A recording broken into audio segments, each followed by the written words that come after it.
My dog's eating. I'm so sorry if you can hear that. Hey y'all, and welcome back to my channel. Today I'm going to be reviewing the book that I read in my learning phase 1, called The Fashion Designer Survival Guide. Start and Run Your Own Fashion Business by Mary Gehlhar. And I'm going to be talking about some highlights, literally highlights that I highlighted throughout the book that really resonated with me and will help me in my first few phases of starting and running a petite fashion line from scratch. So let's get started.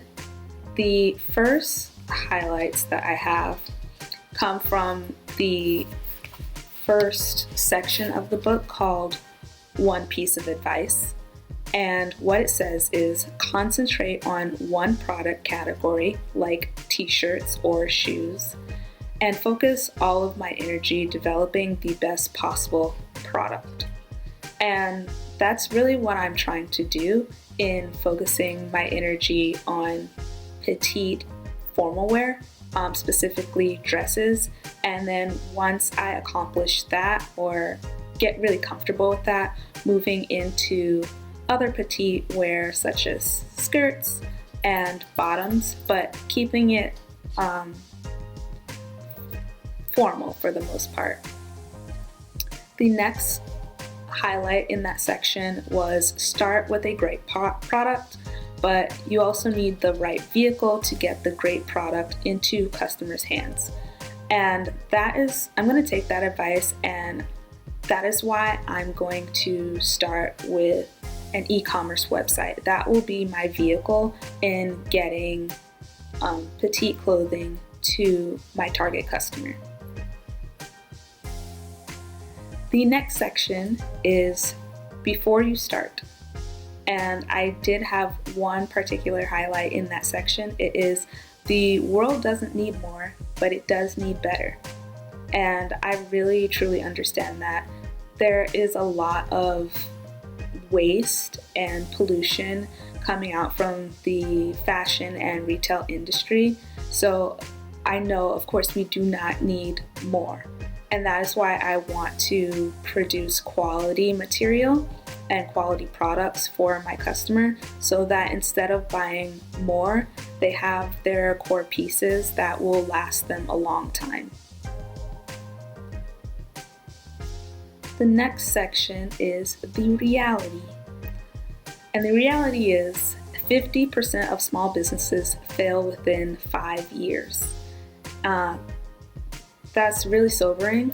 The note that I took from that was stick it out for at least 5 years, and we'll see what happens. Hopefully after 5 years I've gained my footing. I know exactly what we're doing and seeing a successful business. The next piece of advice is it takes more money than you think. I mentioned in one of my previous videos that I want to start with $5,000. This does seem like a lot of money. However, I do think that it will be enough. Reading this though, I think maybe I need more than 5,000, but we're going to start with 5,000, see what happens. Hopefully I can continue to self-fund and put money into the business as we're working with that first 5,000, and possibly even consider other sources of funding like small business loans or crowdfunding. The next reality, design like there is no tomorrow, because once the business starts to roll, you'll find yourself dealing with contractors, stores, and handling problems long before you have any time to be creative with your pencil and paper. Yeah, that truly hit home because I am finding that I do like the design process. So before any of this launches, I have taken some sketch classes, and I will show you that in the upcoming videos, how I've been sketching and what that's looking like, and some of the designs that I'm going to be working on. The next section is the most important advice. 1, work for someone else. And I am taking that advice seriously. Currently, I do work for DSW, however, in an SEO analyst role. I'm wondering if this counts as working for someone else, because I am working closely with merchandising and people who get products online. Not so much with the sourcing and like production part of making shoes. So something else that I'm taking into consideration is working part-time for a retailer or a boutique. The next section is the plan, as in the business plan. It says, have someone review your plan once you are done. Bounce it off people in the fashion industry as well as small business owners in non-fashion fields. I plan to, once I write my business plan, meet with someone at the Small Business Association, I believe that's what it's called, the SBA, and I plan to meet with someone in SCORE, which stands for the Service Corps of Retired Executives. And hopefully they will be able to give me some feedback on my business plan before really jumping into everything. Also, it says spend time each quarter comparing your plan to your current situation to include unexpected opportunities. It seems like a no-brainer and definitely something that I plan to do. Also, it says to consider whether you want to be direct to consumer or made to order operation. And for sure, I'm going to be direct to consumer, but I also played around with the idea of made to order. And so I would need to learn, in that sense, how to sew and make my own clothes. So that's really far down the line. Lastly, when creating the financials for your business plan, you may need an accountant or financial professional for help. I did study business in college, so basic accounting is something that I feel comfortable with. However, I don't know if I feel comfortable with like a business accounting, so definitely going to look at like freelancers or contractors to help with the accounting portion of my business. Next section is setting up the business, and I have a few highlights in this section. The first one being, if your label is minimal, your logo should be simple and clean. If your collection is fun and girly, your logo should reflect that as well. Being that I am in the phase where I'm looking to create my logo right now, that is something that I want to take into consideration. I'm not sure what feel my brand has at the moment. I did come up with a new name. It's not Plenty Petite anymore. It's actually Lanamoore, which is a combination of my middle and my maiden name. Getting some feedback from my peers, they're saying it sounds like a more high-end brand. I wanted it to be fun and flirty. However, with a name like that, it makes me consider whether the logo should be more minimalist or conservative as opposed to fun and flirty. But what are your thoughts? Leave me a comment below. And I'll take that into consideration as well. The next piece of advice was obtain federal and state tax ID numbers. I have done this, so that's a check mark off the list. And then lastly, you need to register your trademark with the U.S. Patent and Trademark Office right away to ensure that you have the exclusive right to use it. And that is something I will do once I have come up with the logo. The team is the next section. To find a business partner this is their recommendation. To find a business partner, network in the industry and talk to as many people as you can. Tell lawyers, accountants, suppliers, and customers that you are looking for someone. As I plan to run this business as a solo LLC, I'm not looking for a business partner, but if you're in the process of starting your own business, maybe this is something that you can consider. It also says find an MBA student or a business school graduate who specialized in fashion and may be interested in working with you. That's another thing that maybe you would want to consider, and something that I would consider too. However, I don't plan on giving ownership of my business to anyone else, but it would be helpful to have someone with fashion experience as a part of my team. The next thing is include someone who is knowledgeable about the financial world, someone with fashion industry experience, as well as an attorney or an accountant. As I mentioned before, I will consider like freelance or consulting with accountants, or in this case, they also say attorneys. Then having an attorney would possibly be important for when I move forward with the trademark. The next piece of advice for the team is until you have legal assistance, protect yourself by getting every agreement in writing and try to communicate important points via email. For sure, we'll do that. Designers usually handle the bookkeeping on their own with good software such as QuickBooks Pro, Wave, or Cashew. I have not heard of Wave or Cashew, but we'll definitely consider looking into those, as well as QuickBooks for accounting and like business operations. And then the next thing, instead of hiring an employee, it often makes sense to outsource certain work to specialists or to bring in freelancers for a period of time, so you only have to pay them when you need them. I thought that was a great idea, outsourcing or getting freelancers so that I only pay them when I need them, because starting out as a small business, I only have so much money that I can use to operate. It doesn't make sense to have someone on full-time if I'm not going to need full-time assistance. And I appreciated in this book that they had quotes from actual designers and business owners.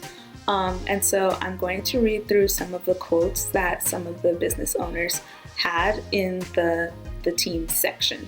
The first one being, one of your first hires should be a technical designer or production manager to make sure your product is great. Another designer says, a CPA. We are not financial wizards and believe we should outsource what we are not good at. Another designer says, hire an employee dedicated to managing all social media platforms. And this is something that really hit home for me, because I don't feel like social media is my strong suit. So that is one of the first team members that I plan on freelancing or outsourcing. Someone else says customer service. And then the last person says, start by hiring one person that is simply willing to do anything and isn't above getting their hands dirty. The next section is the money. It starts, once you start your label, you will probably lose money for the first couple of years. Great to keep in mind. The next section is, how much do you need? One reason designers fail is that they don't start with enough money. Totally understand that. A designer should plan enough funding to cover the initial outlay for setting up the company, as well as the operating expenses of production, materials, fabric, patterns, shipping, sales, and rent. I was like, that's great information, but the note that I have is, for how many months or years should I plan to have that startup money? And moving on, it says creating a business plan should have resulted in a realistic cash flow statement that includes the cost to operate each season.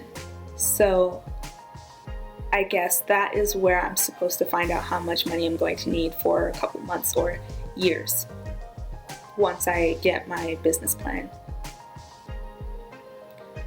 Some advice: having cash to last through the first 6 months. Usually it takes at least 3 seasons to see any money flowing back into the business, and most recommend having enough to get you through the first 3 years. That's a lot. That's a lot of money. But great advice, and totally answers the question that I had initially with how many months or years am I supposed to have money to hold us through the business. The last highlight in this section was designers who lose money tend to be the ones who had employees from day one, paid for PR, rented studio space, and spent a significant amount of money on the development of large collections. So those are things that I'm going to be avoiding as I'm starting up. The next section is where to find money. And it starts, banks don't like risk. Totally get it. And some insist a business be at least 3 years old before they will consider it. I mentioned SCORE earlier. It says few of the retired executives at the Service Corps of Retired Executives said that they would personally invest in a designer if the right one came along. And then another way to find money they mention is crowdfunding. Navigating an economic crisis. They say strong brand message, a tightly edited selection of core product, a low overhead, and a loyal customer base are ways that you can navigate an economic crisis. So when building this brand, those are things that I'm definitely going to have to keep in mind, so that if something terrible comes along where there's an economic crisis, we can stay in business. Now, there's a lot here about product development and quality standards, patterns and samples. I'm going to skip things like that because I'm not in that phase of my business right now. So those recommendations and highlights in the book are going to come later for me. So the next section that I am going to jump into is packaging and shipping. They say software such as ShipStation can help manage e-commerce orders or streamline your shipping process. They also say at some point you may want to work with a fulfillment center, and I've definitely looked into this. One that stands out to me is Pietra, which not only do they do shipping and fulfillment, but they also connect you with vendors and suppliers where once I am at that stage in my business and I have like sketches and an idea for products that I want to create, will be a great source for me to go to help with finding fabric and getting suppliers to help me make the dresses that I've sketched. The next section is marketing and branding, and it starts, a strong brand identity will be clear and consistent in the visuals, social media content, collaborations, models, packaging, and even where the product is available. Now we're going to move into the customer. While great product is the driver and branding sets the scene, strong customer relationships are the key to success. And I totally understand that. Without the customer, can there really be a business? And maybe there could be a business, but it won't last for long. Now we move into content strategy and creation. They say it must all keep your specific customer in mind and stay consistent in telling the brand story. Since this is content creation, social media management is something that I don't feel that confident with, I'm definitely going to work with someone like a freelancer to create the brand identity and make sure that is consistent across all social media and the website. They say a content calendar can be drafted far in advance to establish a consistent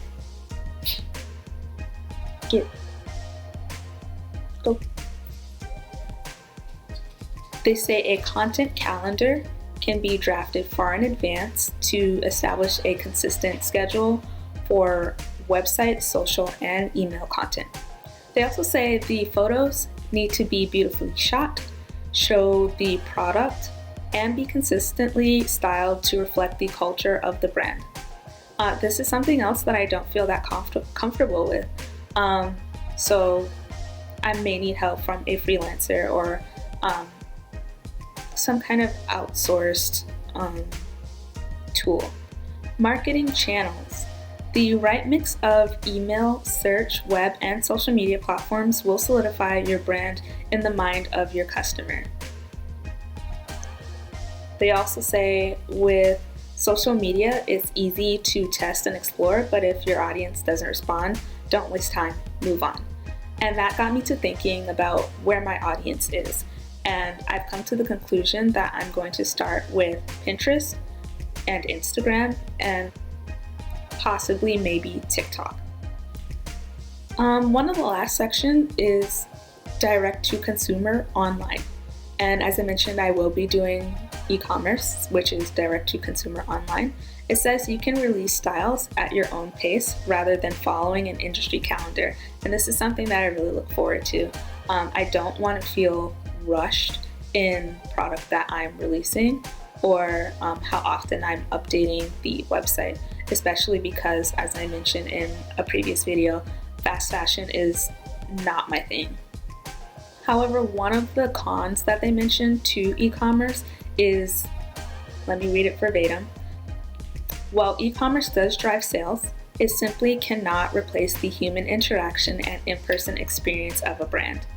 So that's something I'm definitely have to keep in mind with an e-commerce business. Again, there's a bunch of stuff in here that I'm just not in the stage of my business yet, like public relations and attending events, and other things like showing your designs to wholesalers. I'm not there yet. And those are the highlights that I took from the book, The Fashion Design Survival Guide, Start and Run Your Own Fashion Business by Mary Gehlhar. Thank you so much for joining me today. If you would like to follow my progress in starting a fashion line from scratch, zero knowledge on how to do any fashion or running a business or anything like that, please like and subscribe. And then if you have any tips or advice, please feel free to leave a comment below. Thank you.